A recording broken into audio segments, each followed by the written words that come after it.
Chief Medical Contributor Dr. Ryan Stanton joins us this morning. Today he's focusing on the Mediterranean diet and the impact it has on stroke risk. Do you bring this up because the Winter Olympics are happening in Italy and you have some Olympic-themed scrubs on? Yes, this is actually, Paul noticed as soon as I walked in, I don't usually wear the blue scrubs, so we mixed it up. The Olympics now going on. I'm a huge fan. Yes, last night even streaming curling. I am that much of a fan, so these are the new FIGS USA, Team USA scrubs. So yeah, looking pretty excited for the Olympics. Of course, watching my NASCAR on Fox, but a little bit of Olympics as well. They're streaming on the sidelines. That's a good fit. I love these things. But there's a great, talking about fitness, health, eating well, those types of things. Here's a great opportunity for you to be like the athletes, live longer, live healthier. A new 2-decade study suggests that following a Mediterranean diet may significantly lower your risk of stroke. Researchers found that a diet rich in olive oil, nuts, vegetables, seafood, and whole grains was associated with a reduced risk of all types of stroke by as much as 25% in some cases.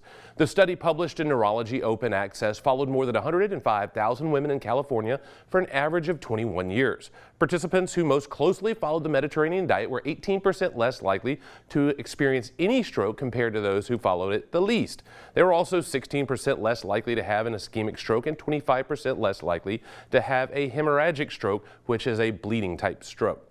Researchers note the study shows an association but not direct cause, but experts say the findings reinforce the role of healthy eating and stroke prevention.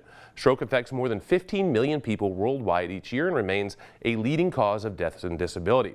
While the study focuses only on women and relied on self-reported diets, experts say it's a huge potential for diet changes to reduce stroke risk. So this just shows consistently, people ask often, what is the best diet? Not processed foods, it's often those natural foods we see with the Mediterranean diet, which means you can still have those breads and pastas and things like that, but it is the moderation, it is the fresh foods, it's pushing away some of those ultra-processed foods. A lot of opportunity here to decrease those risks down the road. Good. I was going to say my diet this morning was a granola bar and some Takis. I was going to ask him what his favorite dishes in theme with this diet. Actually, I'd like to know that too. Well, this time of year right now, it's venison chili. Is my favorite. It's hands down. When it's cold outside, you got a fire crackling in the background, a venison chili is the way to go. All natural ingredients, of course, but at least I'm going to say that because the Mediterranean diet. But at the same time, it is about the foods and avoiding some of those red meats, the processed foods, things like that. It's about small steps too.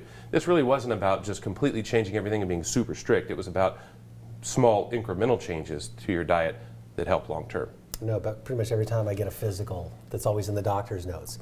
Implement the Mediterranean diet. The Mediterranean diet. It is very important. It's a nice and easy one to do, and looks delicious on the pictures too. It sure does. It looks fantastic. I'm gonna go find some right now. All right, Doc, thanks so much. We'll see you in about 20 minutes or so. I'll be here. And we'll be right back after the break. You're watching Fox 56 News, our home, your news.